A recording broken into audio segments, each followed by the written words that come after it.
May tanong sa atin, paano daw ba sila makakapagpakabit ng sarili nilang kontador dun sa inuupahan nilang property? So pagkakaintindi ko dito is tansya meter yung nangyayari. Tansya meter, in-explain natin before, ito po yung mga properties ako saan, pinapasok kayo doon, pinag-rent kayo, tapos yung computation ng Meralco or tubig ninyo is according lang po sa tansya, no? May ano ka, may 3 kang bata, may 2 kang adult, o ito yung compute ng tubig mo. O meron kang aircon, meron kang PC, meron kang electric pan, may rice cooker, o ito yung compute ng Meralco mo, which is marami pong nagtatalo dyan sa tinatawag na tansya meter na explain na natin before yan.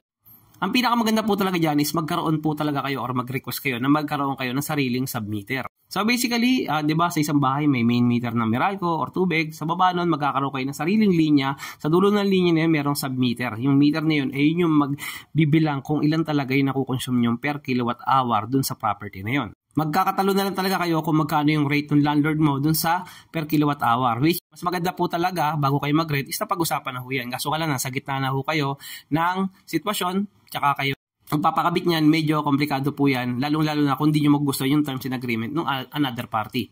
Ang advantage naman nito is makukumpit mo talaga kung ilan talaga nakukonsume nyo at hindi siya tansya-tansya lang. Pero may mga disadvantage din po yan kasi na-experience na namin yan.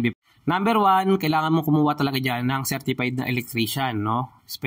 Depende kung sino yung magbabayad sa inyo nun sa usapan ninyo. Pero sa amin, sa side namin, kami po yung nagpagawa nun. No? Kami nagpaparent, so kami nagpapagawa nung submeter kay electrician. Sila yung magsasabi kung gano'ng kakapal yung wire, may mga computation pa ng electrical load schedule, may mga ganyan pa sila. Another disadvantage is the more na lumalaki po yung consume ng isang property, lumalaki rin po yung per kilowatt hour rate or fee, no, nung isang building, yung magkano yung babayaran ninyo. So example, ang panimulang bayad ng Meralco kapag konti lang gumagamit ng kuryente is let's say sabihin natin 10 pesos. Pero pag 2 pamilya na or 3 pamilya na yung gumagamit sa kabuuang main meter ng property, kahit submeter mo yan basta isa lang main meter, possible maging 13 to 14 pesos yung per kilowatt hour. Depende pa rin po sa consume ng bawat isa. Pero definitely tataas yung rate ninyo yan. So kung yan po yung napili niyo at plano niyo, mabuting mag-request po kayo, gawa kayo ng request letter sa landlord niyo at sabihin niyo yung concern niyo about that. Guys, if you have any other questions about real estate, business, and finance, just comment down below, sagutin natin sa mga next vlog natin. Thank you.